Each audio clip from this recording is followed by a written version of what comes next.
Acha niseme moja ya mwisho tu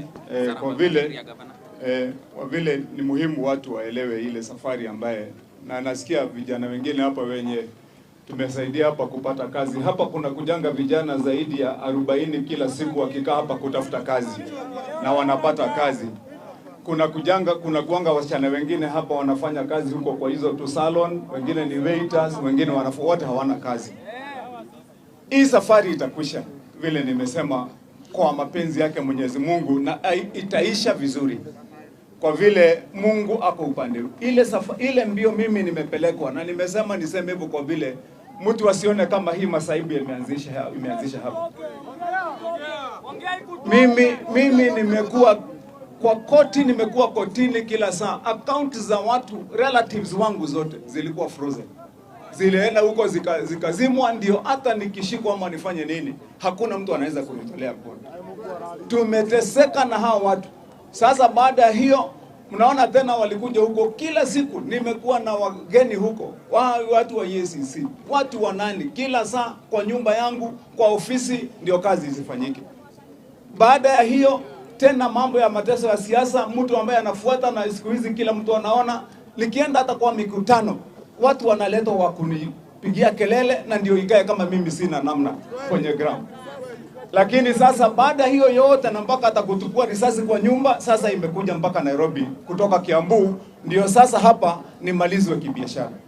Nasema haitawezekana kwa vile Mungu wako juu, na Mungu tutafaulu kwa vile Mungu wako na sisi. Nataka niwashukuru nyinyi wote, watu wa Nairobi, watu wa Kiambu, watu wa Kenya wote ambao wametembea hapa. Nishukuru wachungaji wetu. Wachungaji wetu hapa ni wengi ambao wamekuja kuomba na sisi. Niseme asante kwa mawakili wetu, kwa waheshimiwa ambao wanajua tunafanya kazi kwa bidii kule kaunti ya Kiambu ambao tuko nao. Niseme pia hata nyinyi asanteni. Na tutafaulu. Mungu wako na sisi, na msiwe na wasiwasi. Nasema asanteni jamani. Hasara ambayo umekadiria the value of this property.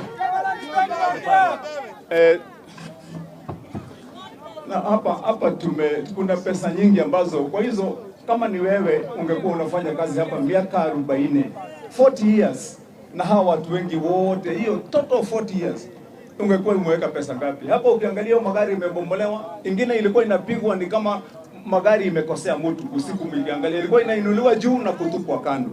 Ile hasara iko hapa ni ya mamilioni na mamilioni ya pesa. Lakini ile kitu mimi nimesema, na vile wakili amesema, nataka nijibu ya kwamba kama hatutapata haki, ya kwamba sisi tulikuwa na court order, mimi nitakuja hapa, hawa wachungaji wakinilete, nimefanya kazi miaka 40, kwa siku 40 nitakaa hapa kwa hii mabati yenye wamenibomolea kazi yangu 40 days, na nitafast bila hata kukunywa maji nikikaa hapo mchana na usiku, mpaka jawabu na jibu itoke ya kwa nini mimi ninakuja kuteswa. Ni makosa gani nimefanya?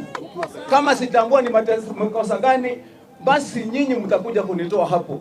Kama jibu haitakuja, nitapanda hapo juu, nitakaa hapo mchana na usiku for 40 days fasting until the truth and until justice is done to me.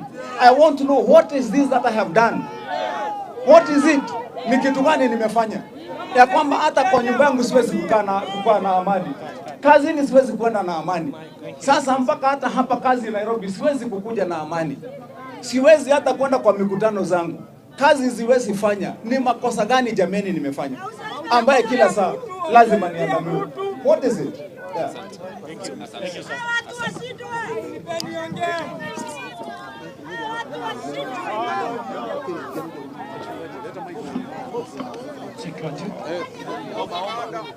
Basi naomba tuweze kujiandaa kuomba, lakini kabla niombe. Malizia tu tafadhali. Okay, wacheni tuombe basi. Omba tu tafadhali. Tuombe. Wakati unaomba mchungaji, ni vizuri hata nyinyi watu wa habari mtupe macho huko. Utaona kule ng'ambo kuna mijengo ingine iko kwa reli huko. Ukiangalia hapa iko kwa reli. Ukiangalia hata huko nyuma kuna mijengo ingine iko kwa reli, haijaguswa. ile imeguswa ni ya Kimani Wamatangi. Hiyo ndio iko na makosa. Kwa nini? Kama muungano wa wachungaji, na ningependa niongee hiki kitu moja. Tulikuwa na speech ya pamoja kwa niaba ya wachungaji wote wa Kiambu. Mimi naongoza mlengo wa makanisa mbalimbali, tumekuja pamoja kama wachungaji pale Kiambu, na sisi tumesimama kwa haki na kiongozi wetu gavana.